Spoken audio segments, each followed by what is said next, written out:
Sir నమస్కారం sir. నమస్తే. Sir Revanth Reddy గారు సినిమా ఇండస్ట్రీ వాళ్ళకు ఒక కండిషన్ పెట్టారు సార్. అంటే సినిమా బడ్జెట్ ఎక్కువగా ఉంది, టికెట్ రేట్లు పెంచాలని ప్రభుత్వం దగ్గరికి వస్తారు కదా, అప్పుడు సినిమా టికెట్ రేట్లు పెంచాలి అంటే ఖచ్చితంగా సినిమాలో యాక్ట్ చేసిన ఆర్టిస్టులు, యాక్టర్స్ అందరితో ఒక డ్రగ్స్ సంబంధించిన ఒక అవేర్నెస్ కలిగించడానికి, లేకుంటే సైబర్ క్రైమ్ అవేర్నెస్ కలిగించడానికి ఒక 2 నిమిషాల వీడియో అయితే పక్కా తీయించాలి అని చెప్పేసి ఆయన అంటున్నారు సార్. మరి దీన్ని ఏ విధంగా చూడొచ్చు అంటారు సార్? మీ ఒపీనియన్ దీనిపైన? అంటే తప్పేం లేదు, రేవంత్ రెడ్డి నిబంధన విధించడంలో తప్పేం లేదు. ఎందుకంటే జనాల్ని, పర్టికులర్గా అభిమానుల్ని దోచుకోవటానికి అనుమతిస్తున్నారు వీళ్ళు. ఓకే. మొదటి రోజు లేకపోతే మొదటి 4 రోజులు టిక్కెట్ల రేట్లు పంపిణీ, టిక్కెట్ల రేట్లు పెంపు చేసుకోవటం, టిక్కెట్ల రేట్లు 2 3 పెంచుకోవటం ద్వారా ఎవరి గొంతుకు వస్తున్నారు వీళ్ళు? ఎవరైతే మార్నింగ్ షో చూడాలనుకుంటారో వాళ్ళ గొంతుకు వస్తారు. ఎవరు చూడాలనుకుంటారు? ఆ హీరో అభిమానులు చూడాలనుకుంటారు. కాబట్టి ఎవరి గొంతుకు వస్తున్నారు? అభిమానుల గొంతులు కోసుకుని తింటున్నారు హీరోలు. అవును, ఇది వాస్తవం. అయితే ఏ అభిమానులనైతే చూపించి ఇంత అభిమానం ఉంది, నేనంటే ఇంత క్రేజ్ ఉంది, నా సినిమా రిలీజ్ అయితే థియేటర్లోకి ఇమ్మీడియట్గా పోటెత్తడానికి ఇంతమంది ఉన్నారు అనేది వాళ్ళ మీద ఉన్నటువంటి క్రేజ్కి ఒక కొలబద్ద. ఆ క్రేజ్ కొలబద్ద ఆధారంగానే వాళ్ళ రెమ్యూనరేషన్లు ఉంటాయి. వాళ్ళ రెమ్యూనరేషన్లు పెంచడానికి, తమ ప్రాణాలు సైతం అర్పించడానికి సిద్ధపడుతున్నటువంటి అభిమానుల్ని కోసుకు తినటానికి ఈ ధరల పెంపు నిర్ణయం తీసుకుంటున్నారు వాళ్ళు, టిక్కెట్ల రేట్లు పెంపు అనేది. నిజానికి అభిమానులు అందరూ హీరోలని రోడ్డు మీదకి లాగి ఏమిటి పద్ధతి అని అడగాల్సిన అవసరం ఉంది. అభిమానులకు ఉచితంగా సినిమా చూపించండి, మీరు సాధారణ ప్రజలకి టికెట్లు రేట్లు పెంచి అమ్ముకోండి, మీ అభిమానులకు కార్డులు ఇవ్వండి, కావాలంటే పార్టీలు కార్డులు ఇచ్చినట్టు. ఆ కార్డు చూపించిన ఉచితంగా లోపలికి పంపే దమ్ముందా మీకు? ఆ పని చేయగలరా? చేయలేరు. ఎందుకంటే మీ మీద ఎంత పిచ్చుంటే జనాల్లో అంత డబ్బులు వస్తాయనే హోప్తోనే మీకు రెమ్యూనరేషన్ ఇస్తున్నాడు ప్రొడ్యూసరు. కాబట్టి ఆ క్రేజ్ని సొమ్ము చేసుకోవడం కోసమే సినిమా తీస్తున్నారు, ఆ క్రేజ్ని సొమ్ము చేసుకోవడం కోసమే టిక్కెట్ల రేట్లు పెంచుతున్నారు. 1000 రూపాయలు పెడితే టికెట్ కొనాలటానికి అక్కడ ఒక పిచ్చి పైత్యము పనిచేయాలి కదా, ఆ హ్యూమన్ బీయింగ్లో, ఆ బ్రెయిన్లో.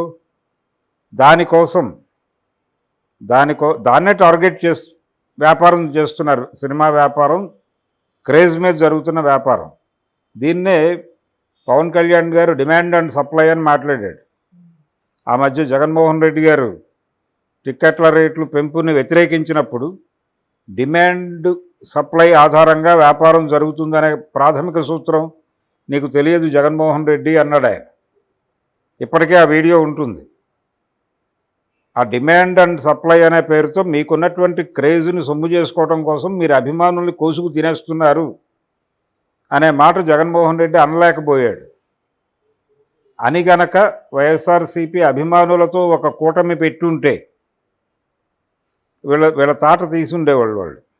కానీ అది అది జరగడానికి ఎవడూ సహకరించడు. ఎందుకంటే వ్యాపారం కోసమే బతుకుతున్నారు రాజకీయ నాయకులు, సినిమా నటులు, సినిమా నిర్మాతలు, దర్శకులు అందరూ కూడా. కావున మీరు వ్యాపారం చేసుకోవడానికి అనుమతిస్తున్నాము, అనుమతించినందుకు ఏదో ఒక ప్రయోజనం ఉండాలి కదా. ప్రభుత్వం నిర్ణయించినటువంటి కొన్ని నినాదాలు, అంటే ప్రభుత్వం ప్రజలకి అవేర్ చేయడానికి కొన్ని అంశాలు ఎంచుకుంటుంది. ఆ అవేర్నెస్ ప్రోగ్రామ్కి మీ సహకారం కావాలి, అది ఉచితంగా కావాలి. ఎందుకు ఉచితంగా కావాలంటున్నాం? పైగా షూట్ కూడా మీ బాధ్యతే, మీరు షూట్ చేసి మాకు ఇవ్వాలి. ఇది కండిషన్ కాదు, ఇది కండిషన్ అనక్కర్లేదు. ఎందుకంటే అది కనీస బాధ్యత వాళ్ళకి. మీకు అన్ని కోట్లు రావడానికి వాళ్ళు సంతకాలు పెడుతున్నారు కదా, మరి ఆ సంతకం పెట్టిన ప్రభుత్వానికి మీరు కృతజ్ఞత చూపించాలిగా. మీకు ఎంత ఖర్చు అవుతుంది? మీ నటీనటుల్ని ఒకరోజు మీరు హోల్డ్ చేయాలి. మీరు ఎలాగూ షూట్ అయిపోయిన తర్వాత ప్రమోషనల్ యాక్టివిటీస్ కోసం వాళ్ళ దగ్గర కొన్ని డేట్స్ తీసుకుంటారు. మీరు ఆ డేట్స్లో ఒకరోజు మీరు దీనికోసం అదనంగా పెట్టుకుంటే ఇది ఈజీగా చేయగలుగుతారు. మీరు వీళ్ళు డిజైన్ చేసుకుని వీళ్ళు ఆర్గనైజ్ చేసుకోవడానికి చాలా టైం తీసుకుంటుంది, చాలా డబ్బులు ఖర్చు అవుతాయి, మీకు ఖర్చు కావు. మీరు ఈ ప్యాకేజీలో భాగంగానే అది కూడా షూట్ చేసి మాకు ఇవ్వచ్చు. ఇది ముందే మీరు మాట్లాడవచ్చు. టికెట్ల రేట్ల పెంపు కోసం మనం ప్రభుత్వం దగ్గరికి వెళ్లాల్సి ఉంటుంది అనే జ్ఞానం మీకు మొదటే ఉంటుంది. కాబట్టి మీరు షూటింగ్లో భాగంగా ఒక 2 నిమిషాల ఫుటేజ్ మాకు తీసి పడేయండి. ఇది చాలా సబబైనటువంటి న్యాయమైనటువంటి నిబంధనే. ఇది వాళ్ళని ఇబ్బంది పెట్టే నిబంధన కాదు, వాళ్ళకి నష్టం కలిగించే నిబంధన అంతకంటే కాదు. ఒక మ్యూచువల్ అండర్స్టాండింగ్ మీద వెడదాము అనేటువంటి భావనతో ఆయన తీసుకొచ్చాడు. దీన్ని వ్యతిరేకించాల్సిన అవసరం లేదు ఇండస్ట్రీ నుంచి. మీరు గనక ఈ పని ఒకరోజు గనక చేయగలిగితే 10 రోజులు రేట్లు పెంచుకోవడానికి వాళ్ళు అనుమతిస్తున్నారు మీకు. ఆ లాభాలతో పోలిస్తే ఇది ఏమీ కాదు. అందుకని రేవంత్ రెడ్డి ఏదో ప్రభుత్వం నుంచి తెలుగు సినిమా వాళ్ళని ఇబ్బంది పెట్టడం కోసం ఇలాంటి నిర్ణయం తీసుకున్నాడు, అలాంటి మాటలు ఎవరైనా మాట్లాడితే ఏదో పరిశ్రమ కోసం కన్నీరు కావుస్తూ ఎవరైనా ఇలాంటి అభిప్రాయాలు చెప్తే అది జనాల కళ్ళల్లో దుమ్ము పోయటమే. రేట్లు పెంచుతోంది హీరోలు అభిమానుల్ని కోసుకు తినుట కొరకే. తమ మీద ఉన్న క్రేజ్ మీద వ్యాపారం చేయటానికి సినిమా హీరోలు నడుం కట్టారు. ఆ ధైర్యంతోనే ఇంతమంది మన సినిమా మార్నింగ్ షో చూడటానికి వస్తారు, కాబట్టి మనం రేటు పెంచుకుందాం అనే ఆలోచన వాళ్ళు చేస్తున్నారు. అందుకని పర్టికులర్గా జగన్మోహన్ రెడ్డి కూడా ఆ రోజున సీరియస్గా కట్టడి చేయడానికి ట్రై చేసిన కారణం కూడా ఇదే. అంటే జనాలకి తక్కువ డబ్బులో చూపిస్తే మనకొక ఇమేజ్ వస్తుంది ఆ ఏరియాలో అనుకున్నాడు ఆయన. తద్వారా ఇండస్ట్రీకి ఒక వార్నింగ్ కాల్ ఇద్దాం అనుకున్నాడు. ఇలాంటి అక్కడ దాకా డ్రైవ్ చేయకుండా ప్రభుత్వాలని వాళ్ళు అడిగిన కోరిక, ఇప్పుడు రేవంత్ రెడ్డి గారు అడిగిన కోరిక తీర్చేయడానికి వాళ్ళకి పెద్ద ఇబ్బంది లేదు. అది చేయటం ద్వారా ఆయన సానుకూలంగా ఉంటాడు ఇండస్ట్రీకి. అందుకని ఇండస్ట్రీ దీన్నేమీ తక్కువ చూసి మాట్లాడటము, నెగిటివ్ స్టేట్మెంట్లు ఇవ్వడం ఎవరూ చేయరు, ఇప్పటిదాకా చేయలేదు, చెయ్యరు కూడా. ఈ నిర్ణయాన్ని సమర్థిస్తూ సపోర్టు చేస్తూ ఇంతకంటే ఎక్కువ చేయడానికి మేము సిద్ధంగా ఉన్నాం, మేము టికెట్ రేటు 1000 రూపాయలకు అమ్ముకోవడానికి మీరు కనుక అనుమతిస్తే అని వీళ్ళు వెళ్ళి రేపు పొద్దున ఆయనకు దండేసి అడగరు అనే గ్యారంటీ లేదు. ఓకే, సినిమా ఇండస్ట్రీ పెద్దలు అది కండిషన్. అందుకని డెఫినెట్గా ఇది ఇండస్ట్రీ హర్షిస్తుంది, ఏ ఇబ్బంది లేదు. వాళ్ళకి ఒకరోజు ఓవర్ స్టే చేయటం వల్ల వాళ్ళకి వచ్చిన ఇబ్బంది ఏం లేదు. డెఫినెట్గా ఈయన నిర్ణయం ప్రభుత్వానికి ఉపయోగపడేది. అంటే ఆ కాంబినేషన్ ఒక పెద్ద కాంబినేషన్లో ఆ రోజు షూట్ చేస్తున్నప్పుడు అదే గెటప్పుల్లో వాళ్ళని కూర్చోబెట్టి ఒక 2 నిమిషాలు దీని గురించి మాట్లాడిస్తే దాని తాలూకా మైలేజ్ చాలా ఉంటుంది.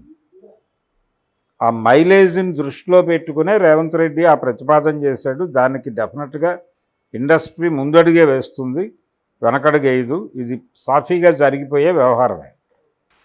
అండ్ సార్, ఇప్పుడు అభిమానుల పైన టికెట్ రేట్ల భారం పడుతుందని అన్నారు. ఇప్పుడు ఆ వీడియో తీసి ఇచ్చినంత మాత్రాన మళ్ళీ టికెట్ రేట్లు ఎలాగో పెంచుకోవడానికి పర్మిషన్ ఇస్తారు కదా, అప్పుడు కూడా భారం అయితే అలాగే ఉంటుంది. అక్కడ టికెట్ రేట్ల భారం అభిమానుల మీద పడుతుంది, అభిమానుల్ని కోసుకు తినటమే జరుగుతుంది. రేట్లు పెంచాలి అనే ఆలోచన మొదటి వారం రేట్లు పెంచటం, బెనిఫిట్ షోలు వేయటం, బెనిఫిట్ షోల పేరుతో టికెట్లు క్రేజ్ని బట్టి 5000 వరకు అమ్ముకోవాలనుకోవడం. ఎవరికి ఉంటుంది ఆ క్రేజు? అభిమానికి ఉంటుంది. అభిమానిని కోసుకు తింటమే అది, అంతకుమించి ఏమీ కాదు అది. కాకపోతే ప్రభుత్వం తన స్వార్థం తాను చూసుకుని ఒక అడుగు ముందుకేస్తానంది. వీళ్ళకి ఇబ్బంది లేని వ్యవహారం అది. మీరు వ్యాపారం చేసుకోవడానికి మేము సహకరిస్తామనే చెప్తున్నారు వాళ్ళు. మాకు ఇది కావాలి, మా అవసరం ఇది అంటున్నారు, ఆ అవసరం తీరుస్తారు వాళ్ళు. ఓకే, అది మ్యూచువల్ అండర్స్టాండింగ్. ప్రజల గురించిన స్పందనో లేకపోతే అభిమానుల గురించిన ఆలోచన ఏమీ లేదు వాళ్ళకి. ఓకే, అభిమానుల్ని కోసుకు తినటమే ప్రోగ్రామ్, అంతకుమించి ఏమీ కాదు. Okay sir, thank you so much sir. Thank you.